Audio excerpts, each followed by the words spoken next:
அருண்யத்தினாம் சூழ்ந்து கொள்கிறேன்.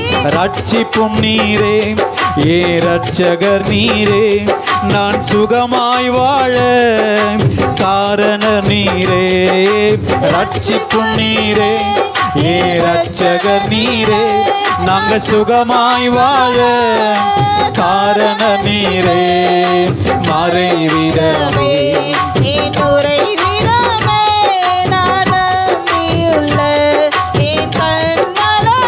சொல்லுங்க மறைவிடமே, ஓ நம்பியுள்ள ஏ கண்மலையே. உன்னதரே உம்மறைவில் தங்கி வாழ்கிறேன், வல்லவரே உம் நிழலில் புகுந்து கொள்கிறேன்.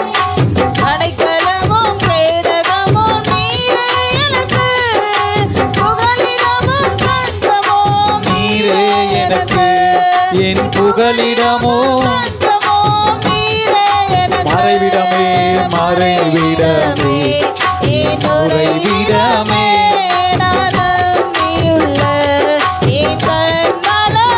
சொல்லுங்க மறைவிடமே, என் உறைவிடமே, நான் நம்பியுள்ள என் கண்மலை.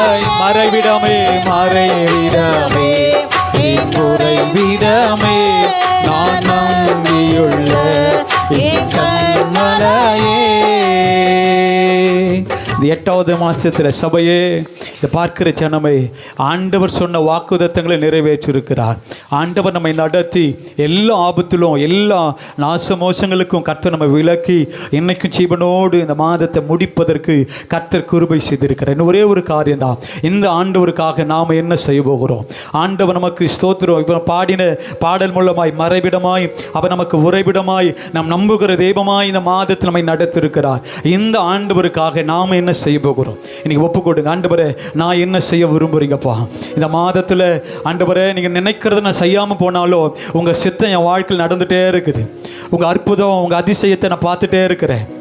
இந்த மாதம் இன்னைக்கு எத்தனை பேர் ஆண்டவரே நீங்கள் பிரியப்படுகிற வாழ்க்கை வாழ்வதற்கு இன்னைக்கு ஒப்பு கொடுக்குறேன்? எத்தனை பேர் சொல்ல போகிறீங்க, நீங்கள் பிரியப்பட ஏதாவது ஒன்று நான் செய்யணும், இது வரைக்கும் எனக்காக நான் நல்லா இருக்கணும், சந்தோஷம் வேணும், சமாதானம் வேணும், இப்படி வேணும், அது வேணும், இது வேணும்னு சொல்லி ஆண்டவரை கேட்குறோம். நீ ஆண்டவருக்காக நாம் என்ன செய்ய விரும்புகிறோம்? இன்றைக்கி ஒப்பு கொடுத்து, ஆண்டவர் நீங்கள் பிரியப்படுகிற வாழ்க்கை நான் வாழுறேன், நீங்கள் பிரியப்படுகிற வாழ்க்கை நான் வாழ்வதற்கு ஒப்பு கொடுக்குறேன். எத்தனை பேர் சொல்ல முடியும்?